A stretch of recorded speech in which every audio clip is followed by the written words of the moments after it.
예수님께서 부활하신 후에 40일 동안 계시면서 제자들에게 친히 사신 것과 하나님 나라에 대하여 가르치셨습니다.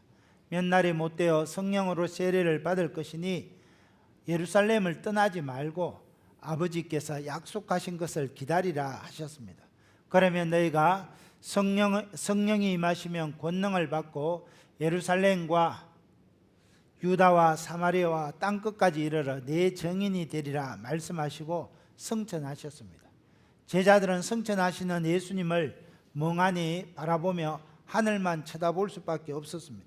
그때 두 천사가 나타나서 예수님께서는 하늘로 올라가신 그대로 다시 재림하신다고 말씀해 주셨습니다.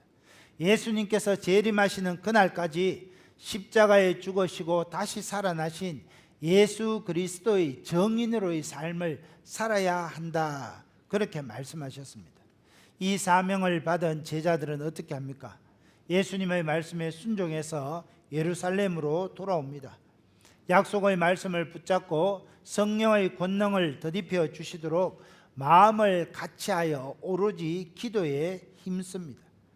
오늘 읽은 이 말씀은 교회가 성령의 은혜를 덧입기 위해서 무엇을 준비해야 하는지 우리에게 가르쳐 줍니다. 성령의 은혜는 저절로 오는 것이 아니라 철저하게 준비할 때 성령의 은혜가 임하게 됩니다. 그렇다면 성령의 은혜로 충만한 교회가 되기 위해서는 어떻게 해야 합니까? 첫째, 우리 한번 같이 읽을까요? 시작. 합심하여 기도에 힘써야 합니다. 12절 13절을 보십시오.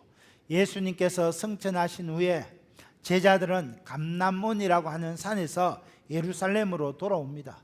이 감람원이라고 하는 산은 예루살렘에서 가까워 안식일에 가기 알맞은 길입니다. 유대인들은 안식일에는 1km 이상 걸을 수 없었습니다. 그래서 감람원이라고 하는 산에 있다가 예수님이 예루살렘을 떠나지 말고 아버지께서 약속하신 성령을 기다리라는 말씀에 순종하여 예루살렘에 돌아옵니다. 예루살렘에 돌아와서 그들이 가던 다락방으로 올라갑니다. 이 다락방은 마가의 다락방으로 우리 예수님께서 최후의 만찬을 했던 곳입니다. 부활하신 예수님께서 두 번이나 나타나신 곳이 마가의 다락방입니다. 이 마가의 다락방에 들어간 사람들은 누굽니까? 베드로와 요한과 야고보와 안드레와 빌립, 도마와 바돌로메, 마테와 및 알페오의 아들 야고보, 셀롯인 시몬, 야고보의 아들 유다가 거기 다 있었습니다. 가룟 유다를 제외한 11 사도들이 다 모였습니다. 또 어떤 사람들이 마가의 다락방에 갑니까? 14절에 보니까 여자들과 예수의 어머니 마리아와 예수의 아우들과 더불어 마음을 같이하여 오로지 기도에 힘쓰더라. 여기 여자들은 갈릴리에서부터 자기들의 소유로 예수님과 그 일행을 섬기던 여인들이었습니다. 다른 복음서에 보면 이 여인들은 막달라 마리아, 요한나, 수산나, 글로바의 아내 마리아, 야고보의 모친 마리아, 이런 여인들이었습니다. 이들은 예수님을 통해서 사죄의 은혜를 덧입고 악한 마귀의 권세에서 해방함을 받은 그런 여인들이었습니다. 이 여인들은 십자가 옆에서 예수님을 지키던 자들이요, 예수님을 위하여 향유를 준비해서 무덤까지 갔던 그런 여인들이었습니다. 또 거기에는 예수님의 모친 마리아와 예수님의 아우들도 다락방에 모였습니다. 예수님의 모친 마리아는 맏아들이 십자가에 처형당하는 모습을 지켜보면서 칼이 가슴을 도려내는 그런 아픔을 감내했습니다. 예수님의 육신의 동생은 모두 4명입니다. 야고보와 요셉과 유다와 시몬입니다. 이들은 예수님이 살아계실 때는 예수님을 믿지 않았습니다. 그러나 부활하신 이후에는 예수님을 구주로 믿고 따랐습니다. 그들 중 야고보는 부활하신 예수님을 만났고 후에 예루살렘 교회의 총회장이 되었고 야고보서의 저자가 되었습니다. 예수님의 동생 유다는 유다서의 저자가 됩니다. 이들이 한자리에 마가 다락방에 모여서 무엇을 합니까? 더불어 마음을 같이하여 오로지 기도에 힘쓰더라. 더불어 마음을 같이하여 오로지 기도에 힘썼다 그랬습니다. 여러분, 사실 이 마가의 다락방에 모인 사람들은 마음을 같이하여 기도하기 어려운 사람들이었습니다. 11 사도들을 생각해 보십시오. 개성이 뚜렷하고 라이벌 의식이 있었습니다. 예수님과 함께 예루살렘에 올라갈 때 예루살렘에 예수님이 입성하시면 메시아 왕국을 건설할 것을 기대했습니다. 그래서 예수님이 왕이 되시면 예수님의 오른편에 왼편에는 누가 앉을까 서로 다투던 그런 자들이었습니다. 특별히 수제자에 속했던 베드로와 야고보와 요한은 더욱 그 경쟁심이 치열했습니다. 야고보와 요한은 어머니를 동원해서 청탁까지 하면서 예수님 예루살렘에 입성하셔서 왕이 되시면 우리 아들 야고보는 오른편에 요한은 왼편에 앉게 해주십시오 하던 그런 자들이었습니다. 그런데 가룟 유다의 배반으로 그들의 꿈은 다 깨어집니다. 베드로는 예수님을 3번이나 부인했고 제자들은 뿔뿔이 흩어집니다. 그런데 예수님께서 다시 부활하셨습니다. 제자들에게 나타나서 하나님 나라에 대해서 가르치십니다. 제자들은 다시금 이스라엘의 회복을 꿈꾸게 됩니다. 그런데 예수님께서 너희는 땅 끝까지 이르러 내 정인이 되리라 말씀하시고 성천하셨습니다. 아니, 예수님을 따르면 예루살렘에서 한 자리 할 줄 알았는데 다시 3일 만에 부활하신 예수님께서 땅 끝까지 이르러 내 정인이 되리라 말씀하시고 성천하셨습니다. 제자들은 마음에 큰 상처를 받았습니다. 여인들은 그들이 진심으로 사랑했던 예수님이 십자가에 죽으시자 큰 슬픔을 당하게 됩니다. 그런데 예수님이 사흘 만에 다시 부활하셔서 그들 앞에 나타납니다. 그런데 예수님이 40일 동안 함께 계시다가 성천하셨습니다. 여인들은 사랑하는 예수님을 다시는 보지 못한다는 그런 슬픔에 빠지게 됩니다. 여러분, 예수님의 모친 마리아의 심정은 어떠했겠습니까? 부모가 죽으면 땅에 묻고 자식이 죽으면 가슴에 묻는다고 했습니다. 부활하셨다고 했지만은 아들을 잃은 슬픔이 40일 만에 치료될 리가 없습니다. 그런데 예수님께서 마리아와 제자들이 보는 앞에서 땅 끝까지 이르러 내 정인이 되리라 그렇게 말씀하시고 하늘로 승천하셨습니다. 마리아는 사랑하는 아들 예수를 잃은 그 상실감에 극히 힘들어했을 것입니다. 예수님의 동생들은 생전에 예수님을 구주로 믿지 않은 것을 회개하며 힘들어했을 것입니다. 이처럼 마가의 다락방에 모인 약 120명의 사람들은 저마다 인생 문제가 다르고 생각이 다 달랐습니다. 저마다 상처를 가지고 있었고 슬픔과 고통이 있었습니다. 그런데 그런 사람들이 모여서 오로지 마음을 같이하여 기도에 힘쓰더라 그랬습니다. 여러분, 어떻게 이런 일이 가능합니까? 그것은 이 120명의 제자들이 예수님의 말씀을 마음속 심령 깊이 진심으로 영접했기 때문입니다. 예수님께서는 예루살렘을 떠나지 말고 아버지의 약속하신 성령을 기다리라 말씀하셨습니다. 또 예루살렘과 유다와 사마리아와 땅끝까지 이르러 내 정인이 되리라는 지상명령을 주셨습니다. 이것을 그냥 흩어버리지 아니하고 마음속 깊이 진정으로 영접했습니다. 그러니까 다 인생 문제가 다르고 생각이 달랐지만은 120명 사람들이 모여서 마음을 같이하여 오로지 기도에 힘쓸 수 있었습니다.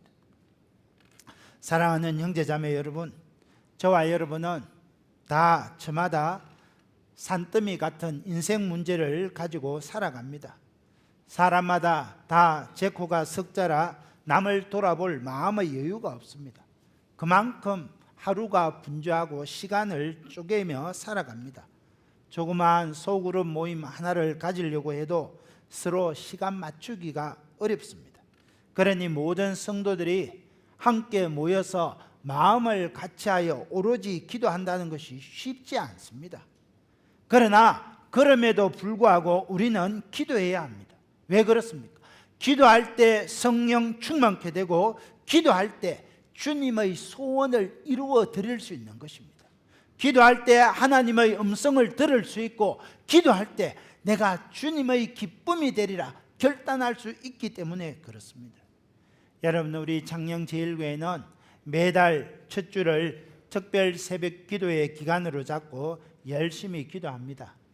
제가 작년 10월달 처음 부임했을 때는 평일 새벽에도 기도하는 분들이 많았는데 지금은 많이 줄었습니다. 목사가 왜 새벽 기도 안 나옵니까? 나를 무시하는 겁니까? 그렇게 책망하면 새벽 기도 숫자가 늘어나고 스스로의 신앙 양심에 맡기면 줄어드는 현실에 목사인 제 마음이 많이 아픕니다. 여러분, 혼자 힘으로 새벽에 오기가 힘들다면 가족 단위로, 구역 단위로, 기간 단위로 짝을 지어서 모닝콜을 올려주면서 새벽 기도에 힘썼으면 하는 것이 담임 목사인 저의 간절한 바람입니다. 특별히 우리 중직자들은 새벽을 깨워야 됩니다. 하나님 앞에 엎드려 기도하지 않으면서 어떻게 교회의 중직을 감당할 수 있겠습니까? 물론 새벽 재단을 쌓는 것은 쉽지 않습니다. 신학생들이 가장 힘들어하는 부분도 새벽 경건입니다. 오죽에 있으면 새벽 기도 없으면 대한민국에서 목사해 묻기가 쉬울 텐데 하는 그런 이야기도 있습니다. 여러분, 원래 우리 창녕제일교회 표어는 이산지를 우리에게 주소서입니다. 이를 위해서 우리가 중보기도팀을 운영하고 다음 세대를 위해서 세수식반, 성인들을 위해서 빌립전도, 가난하고 소외된 이웃들을 돕기 위해서 열심히 구제합니다. 5월 넷째 주에는 정교인 택시 전도주의를 실시해서 택시를 타고 오면서 교회를 소개하고 전도했습니다. 지난 6월 6일에는 내가 품은 태신자들을 초청해서 함께 교제하며 이웃사랑 체육대회를 실시했습니다. 앞으로도 동기부여 세미나를 하게 될 것이고 10월 29일 새생명 축제를 해서 이 창녕 땅 6만 4천 년 영혼을 하나님께로 인도하고자 합니다. 여러분, 이 모든 일을 이루어가는 데 있어서 가장 중요한 것이 기도입니다. 우리가 마음을 같이하여 기도에 힘쓸 때 성령께서 임하시고 예수님의 정인된 삶을 살 수 있습니다. 우리가 마음을 같이하여 오로지 기도에 힘쓸 때 아버지 하나님의 마음을 알게 됩니다. 우리가 마음을 같이하여 기도에 힘쓸 때 구역마다 기간마다 새로운 영혼들을 붙여주십니다. 우리가 마음을 같이하여 기도에 힘쓸 때 하나님께서 우리 창녕제일교회를 축복하여 주시고 우리의 지경을 넓혀 주시는 겁니다. 사도행전 12장에 보면 헤롯이 야고보를 칼로 쳐 죽이고 베드로를 잡아 투옥시킵니다. 그때 예루살렘 교회가 무너질 수 있는 큰 위기에 처했습니다. 그때 예루살렘 교회 성도들은 마가의 다락방에 모여 간절히 하나님 앞에 기도합니다. 그럴 때 하나님께서 천사를 보내어서 베드로를 감옥에서 구출해 냅니다. 베드로는 그 밤에 꿈꾸는 줄 알았습니다. 묶여있던 착고가 저절로 풀리고 옥문이 스스로 열리고 밖으로 걸어 나왔습니다. 정신을 차려보니까 하나님께서 천사를 보내어 자기를 헤롯의 손에서 구해주신 것을 알게 됩니다. 그 길로 마가의 다락방에 가보니 여러 사람이 모여서 기도하고 있었습니다. 이처럼 하나님께서는 모여서 오로지 마음을 같이하여 기도하는 기도를 들으시고 기적의 역사를 이루어 주시는 겁니다. 사랑하는 형제자매 여러분, 저와 여러분은 저마다 우리가 갖고 있는 인생 문제가 있습니다. 그 인생 문제가 언제 해결이 되어지고 하나님께서 천사를 보내서 도와주십니까? 마음을 같이하여 오로지 기도에 힘쓸 때 역사가 나타난다는 겁니다. 우리 예수님도 말씀하셨습니다. 너희 두세 사람이 내 이름으로 모이는 그곳에 나도 너희와 함께 하느니라. 기도하는 그곳에, 기도에 힘쓰는 그곳에 성령 하나님이 함께 하시고 역사하여 주신다는 겁니다. 오늘 우리 창녕제일교회가 성령의 은혜가 충만한 교회가 되기 원한다면 마음을 같이하여 오로지 기도에 힘쓰는 교회가 되어야 됩니다. 사랑하는 형제자매 여러분, 100번을 강조해도 기도하는 것 중요합니다. 하나님 앞에 기도할 때 여러분 인생 문제가 해결되어지고 하나님이 역사하시는 기적을 체험하게 될 줄 믿습니다. 이런 은혜가 있게 되기를 예수님의 이름으로 기도합니다. 둘째, 우리는 모든 문제를 하나님의 주권과 섭리 안에서 해결해야 합니다. 15절을 보면 마가의 다락방에 모인 무리의 수가 약 120명이라 했다고 했습니다. 이들이 마음을 같이하여 기도에 힘쓰고 있는데 베드로가 일어나서 어떤 문제를 제기합니까? 16절 17절입니다. 베드로는 제자들에게 형제들아 그렇게 말했습니다. 예수님이 승천하신 후에 베드로는 마가의 다락방에 모인 120여 지체들을 보며 형제들아 그렇게 이야기했습니다. 그날 이후로 우리 교회는 예수님을 믿는 사람들을 보면서 남자들은 형제들아, 자매들은 자매들아, 여자들은 자매들아 그렇게 부르게 되었습니다. 그리고 이야기합니다. 성령이 다윗의 입을 통하여 예수 잡는 자들의 길잡이가 된 유다를 가리켜 미리 말씀하신 성경이 응하였으니 마땅하도다. 미리 말씀하신 성경이란 시편 41편 9절을 가리킵니다. 시편 41편 9절은 내가 신뢰하여 내 떡을 나눠 먹던 나의 가까운 친구도 나를 대적하여 그의 발꿈치를 들었나이다 하는 말씀입니다. 이 말씀은 요한복음 13장 18절에서 예수님이 가룟 유다에 대해서 말씀하시면서 내 떡을 먹는 자가 내게 발꿈치를 들었다 한 성경을 응하게 하려는 것이다 말씀하셨습니다. 베드로는 이 예수님의 말씀을 기억하며 성령께서 다윗의 입을 통하여 예언하신 그 말씀이 응했으니 마땅하다 그랬습니다.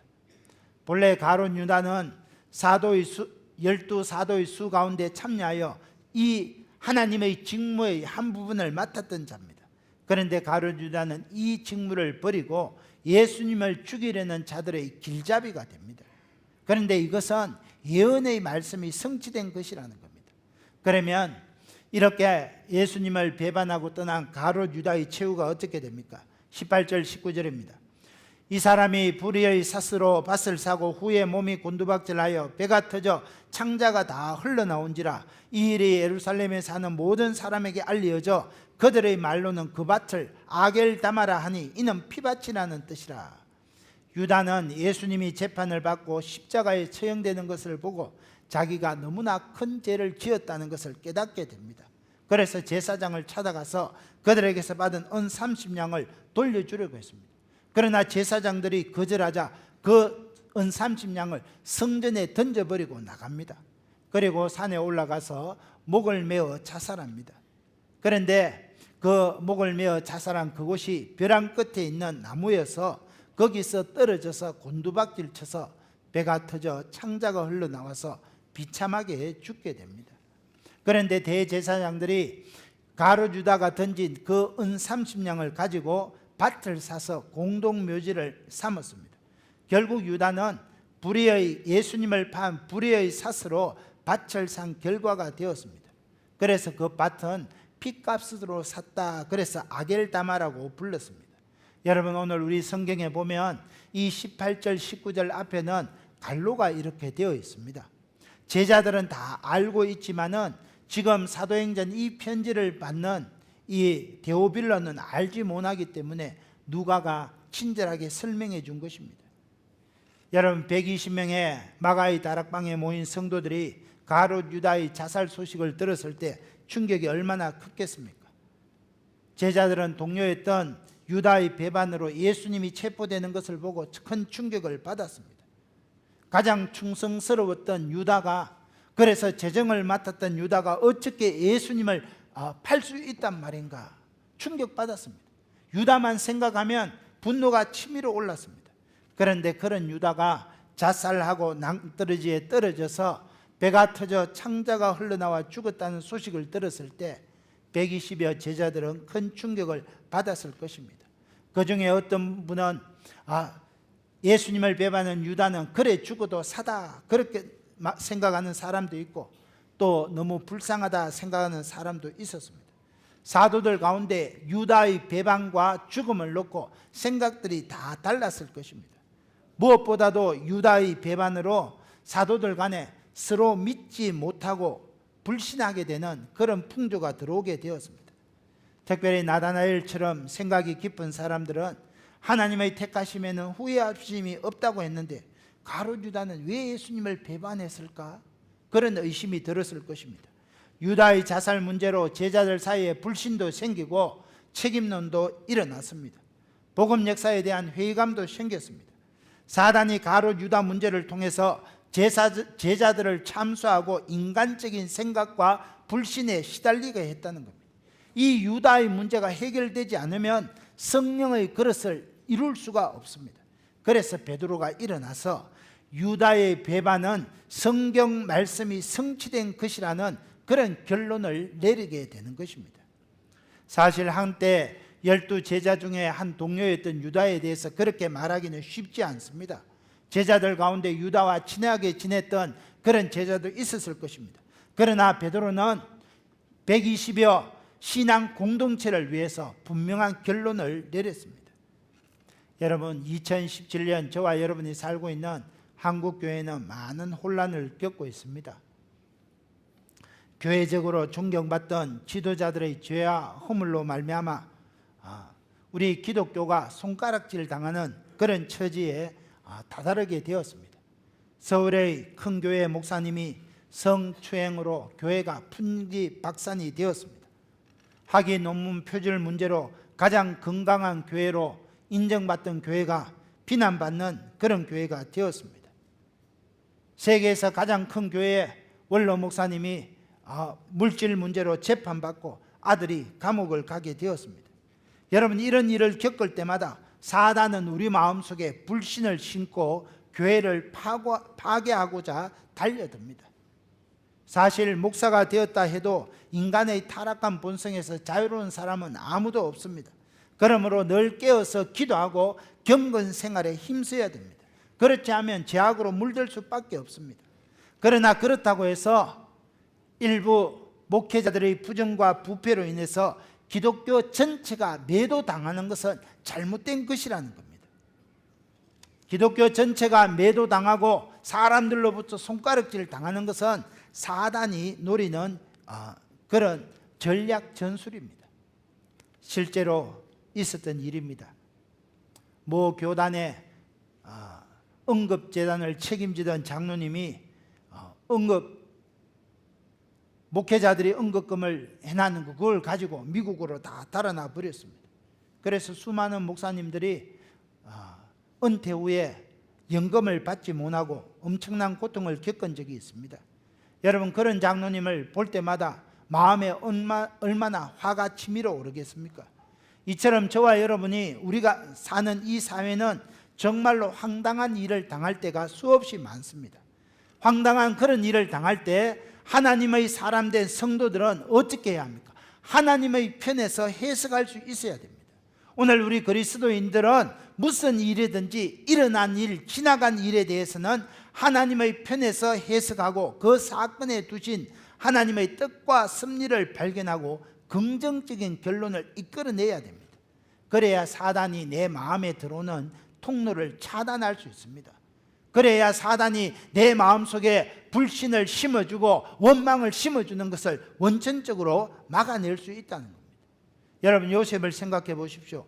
요셉이 형들에게 끌려가서 노예로 팔렸을 때 하늘이 무너지고 땅이 꺼지는 고통을 겪었을 것입니다. 그러나 요셉은 철저하게 하나님 편에서 생각했습니다. 내가 이렇게 종으로 팔려가고 무고하게 감옥에 들어가는 것은 하나님의 선하신 뜻이 있을 것을 믿었습니다. 참고 견디고 최선을 다해서 충성했습니다.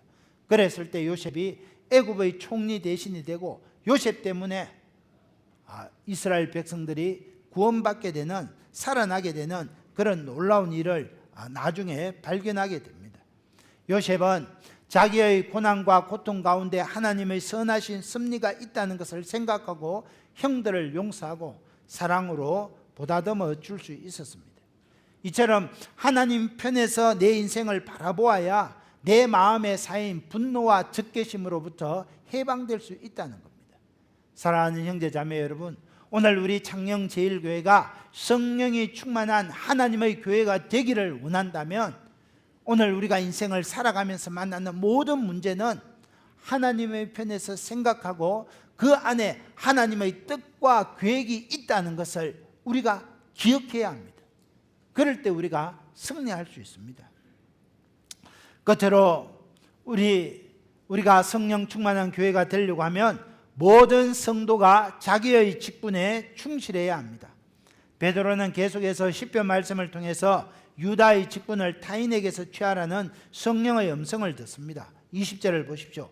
그의 거처를 황폐하게 하시며 거기 거하는 자가 없게 하소서. 이 말씀은 시편 65편 25절을 인용한 것으로 배신자의 말로에 관한 예언인데 가롯 유다에게 적용시킵니다. 또한 그의 직분을 타인이 취하게 하소서. 이 말씀은 시편 109편 8절을 인용한 것인데 가롯 유다의 직분을 다른 사람이 취하게 하려는 성령의 음성으로 들었습니다.